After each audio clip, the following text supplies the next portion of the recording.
درجات جو ہے عالیہ اور مراتب رفیعہ پر فائز ہوئے تو اللہ تبارک و تعالیٰ نے خطاب فرمایا،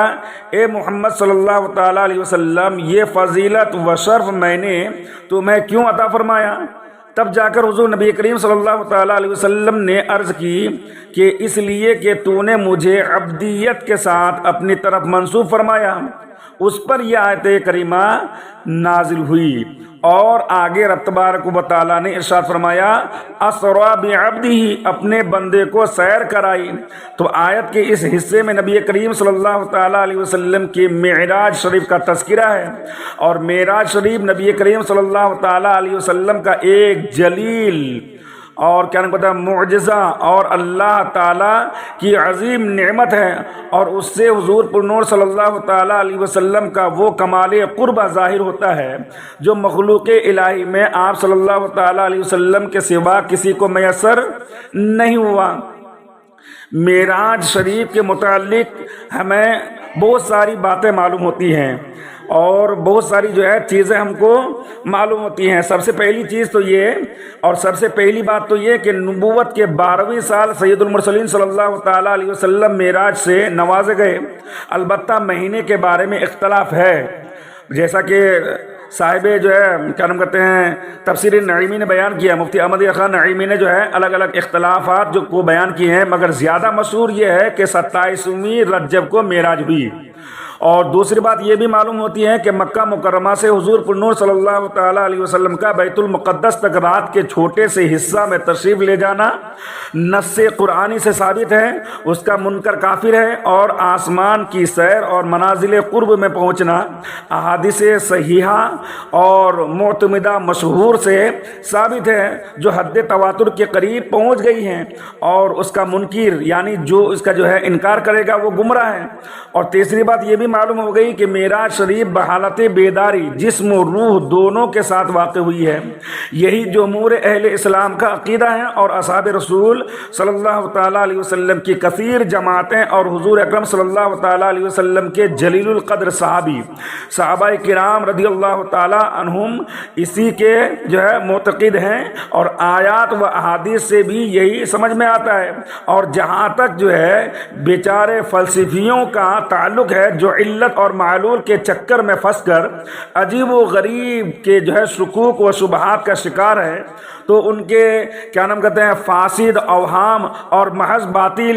کیا نام کہتے ہیں ان کے جو دماغ ہیں وہ باطل دماغ قدرت الہیہ کے معتقد کے سامنے وہ تمام شبہات محض بے حقیقت ہے، چاہے وہ لوگ جو ہے کچھ بھی بولے، لیکن نص قرآنی سے جب ثابت ہے تو اس کو ہمیں ماننا پڑے گا۔ اب رہی یہ بات کہ اللہ تبارک و تعالیٰ نے اپنے پیارے حبیب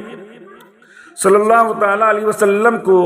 اپنے دیدار کے لیے بلایا، تو سفر معراج کا جو ہے اگر تفصیل دیکھا جائے تو بہت ساری تفصیلیں اس کی ہیں، اور لمبی جو ہے لمبی ان کے داستان ہیں۔ اتنے لمبے داستان کو تو جو ہے بیان نہیں کیا جاتا، لیکن ان کا جو خلاصہ ہے وہ خلاصہ صرف بیان کر دوں کہ معراج شریف کے بارے میں سینکڑوں احادیث ہیں، جن کا ایک مختصر خلاصہ یہ بھی جو ہے بیان کیا جاتا ہے اور پیش کیا جاتا ہے کہ معراج کی رات میں حضرت جبرائیل علیہ السلام بارگاہ رسالت صلی اللہ تعالیٰ علیہ وسلم میں حاضر ہوئے۔ آپ صلی اللہ تعالیٰ علیہ وسلم کو معراج کی خوشخبری سنائی، اور آپ صلی اللہ تعالیٰ علیہ وسلم کا مقدس سینہ کھول کر اسے آب زمزم سے دھویا، پھر اسے حکمت و ایمان سے بھر دیا۔ اس کے بعد تاجدار رسالت صلی اللہ تعالیٰ علیہ وسلم کی بارگاہ میں براق پیش کی، اور انتہائی اکرام اور احترام کے ساتھ اس پر سوار کر کے مسجد اقصی کی طرف لے گئے۔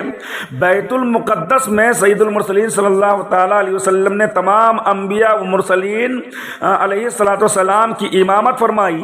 پھر وہاں سے آسمانوں کی سیر کی کیا پتہ ہے سیر کی اور جو ہے طرف متوجہ ہوئے، سیر کیے اور جو ہے آگے جو ہے سفر کے لیے متوجہ ہوئے۔ حضرت جبریل امین علیہ السلام نے باری باری تمام آسمانوں کے دروازے کھلوائے، تو نبی کریم صلی اللہ تعالیٰ علیہ وسلم مسجد حرام سے لے کر مسجد اقصی تک گئے، اور مسجد اقصیٰ میں جانے کے بعد اللہ کے رسول صلی اللہ تعالیٰ علیہ وسلم نے وہاں پہ جا کے نماز بھی پڑھی اور جو ہے تمام انبیاء کرام علیہ الصلوۃ والسلام کی امامت بھی کی. اور کتابوں میں بھی یہ بھی آتا ہے کہ اس وقت جو نماز ہوئی تھی 2 رکعت نماز ہوئی اور 2 رکعت نماز میں تمام انبیاء کرام مقتدی اور نبی کریم صلی اللہ تعالیٰ علیہ وسلم نے امامت فرمائی. اور اسی ایک کتاب میں یہ بھی آتا ہے کہ اس نماز کے لیے حضرت جبرائیل علیہ الصلوۃ والسلام نے اقامت بھی کہی. تو اس نماز کا حال کیا ہوگا اور اس کی فضیلت کیا ہوگی جس کی امامت کرنے والے نبی کریم صلی اللہ تعالیٰ علیہ وسلم ہوں اور جس کی اقامت کرنے والے یعنی کہ جو ہے جو کیا نام کہتے ہیں اذان اور اقامت کہتے ہیں اس کے جو ہے کہنے والا اگر جو ہے جبرائیل علیہ الصلوۃ والسلام ہو جو تمام جو ہے کیا نام فرشتوں کے سردار ہوں تو اس نماز کی فضیلت کیسی ہوگی اور کتنی بلند ہوگی. تو حضرت جبرائیل علیہ الصلوۃ والسلام نے اقامت کہی اور اللہ کے رسول صلی اللہ تعالیٰ علیہ وسلم نے نماز پڑھایا. اور نماز پڑھانے کے بعد پھر وہاں سے آسمانوں کی طرف متوجہ ہوئے. حضرت جبریل امین علیہ الصلوۃ والسلام نے باری باری تمام آسمانوں کے دروازے کھلوائے. پہلے آسمان پر حضرت آدم علیہ الصلوۃ والسلام, دوسرے آسمان پر حضرت یحییٰ اور حضرت عیسیٰ علیہ الصلوۃ والسلام, اور تیسرے آسمان پر حضرت یوسف علیہ الصلوۃ والسلام, چوتھے آسمان پر حضرت ادریس علیہ الصلوۃ والسلام اور پانچویں آسمان پر حضرت ہارون علیہ الصلوۃ والسلام, چھٹے آسمان پر حضرت موسیٰ علی نبینا علیہ الصلوۃ والسلام اور ساتویں آسمان پر حضرت ابراہیم علی نبینا علیہ الصلوۃ والسلام حضور اقدس صلی اللہ تعالیٰ علیہ وسلم کی زیارت و ملاقات سے مشرف ہوئے. انہوں نے حضور نبی کریم صلی اللہ تعالیٰ علیہ وسلم کی عزت و تکریم کی اور تشریف آوری کی مبارکبادیاں دی. حتیٰ کہ نبی کریم صلی اللہ تعالیٰ علیہ وسلم ایک آسمان سے دوسرے آسمان کی طرف سیر فرماتے اور وہاں کے عجائبات دیکھتے ہوئے تمام مقربین کی کیا نام کہتے ہیں آخری منزل سدرۃ المنتہا تک پہنچے. اس جگہ سے آگے بڑھنے کی چونکہ کسی مقرب فرشتے کو بھی مجال نہیں ہے, اس لیے حضرت جبرائیل علیہ الصلوۃ والسلام آگے ساتھ جانے سے معذرت کر کے وہیں رہ گئے. پھر مقام قرب خاص میں حضور نبی کریم صلی اللہ تعالیٰ علیہ وسلم نے ترقیاں فرمائی اور اس قرب اعلیٰ میں پہنچے کہ جس کے تصور تک مخلوق کے افکار و خیالات بھی پرواز سے عاجز ہیں. وہاں رسول کریم صلی اللہ تعالیٰ علیہ وسلم پر خاص رحمت و کرم ہوا اور آپ صلی اللہ تعالیٰ علیہ وسلم انعامات الہیہ اور مخصوص نعمتوں سے سرفراز ہو گئے.